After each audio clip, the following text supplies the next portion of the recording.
राजा बलि का पिछला जन्म। राजा बलि के पूर्व जन्म की कथा।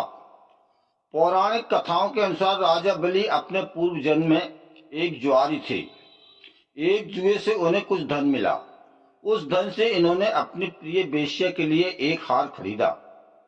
बहुत खुशी खुशी वे हार लेकर वेश्या के घर जाने लगा, लेकिन रास्ते में ही इनको मृत्यु ने घेर लिया।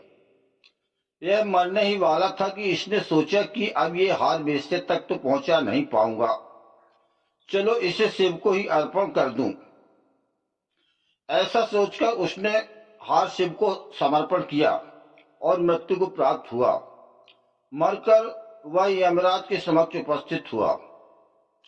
चित्रगुप्त ने उसके कर्मों का लेखा जोखा देखकर कहा कि इसने तो पाप ही पाप किए हैं, लेकिन मरते समय इसने जुए के पैसे से वेश्या के लिए खरीदा हार शिव को अर्पण कर दिया है।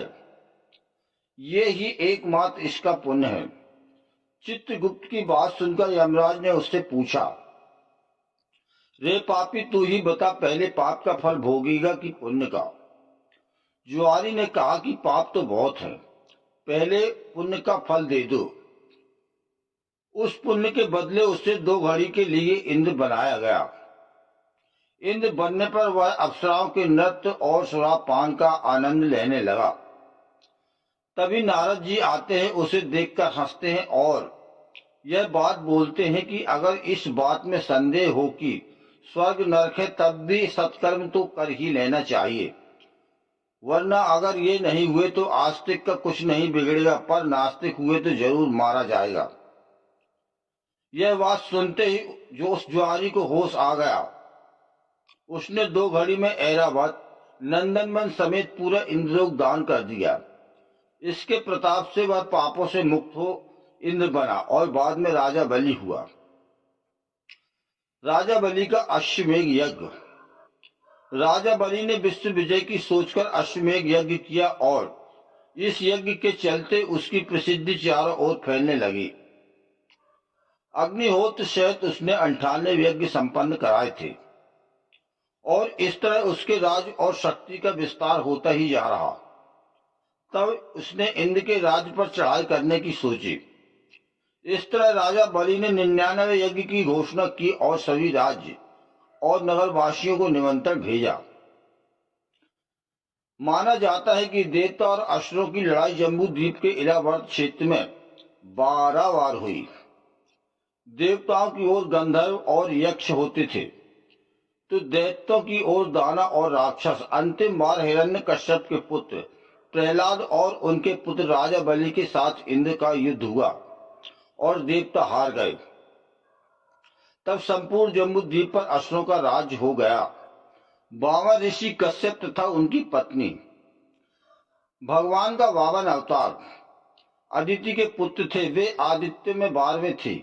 ऐसी मान्यता है कि वह इंद्र के छोटे भाई थे और राजा बलि के सौतेले भाई। विष्णु ने इसी रूप में जन्म लिया था।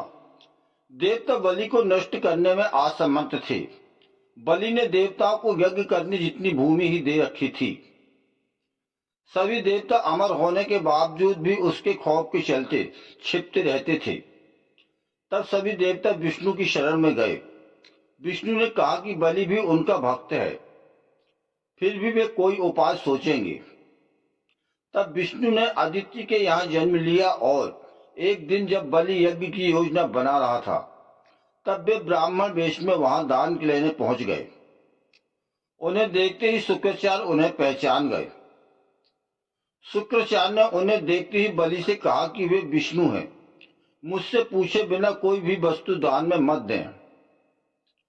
लेकिन बलि ने शुक्राचार्य की बात नहीं सुनी और 52 के दान मांगने पर उनको 3 पग भूमि दान में दे दी। जब जल छोड़कर सब दान कर दिया गया, तब ब्राह्मण वेश में 52 भगवान ने अपना विराट रूप दिखा दिया। एक पग में भूमंडल नाप लिया, दूसरे में स्वर्ग और तीसरे के लिए बलि से पूछा कि तीसरा पग कहाँ रखूं। पूछने पर बलि ने मुस्कुराकर कहा, इसमें तो कमी आपके ही संसार बनाने की हुई, मैं क्या करूं भगवान, अब तो मेरा सिर ही बचा है। इस प्रकार विष्णु ने उसके सिर पर तीसरा पैर रख दिया। उसकी भक्ति से प्रसन्न होकर विष्णु ने उसे पाताल में रसातल का कलयुग के अंत तक राजा बने रहने का वरदान दिया। यदि यह प्रसंग अच्छा लगा हो तो चैनल को सब्सक्राइब करें, लाइक करें, कमेंट करें। चैनल में पधारने के लिए आपका बहुत बहुत धन्यवाद।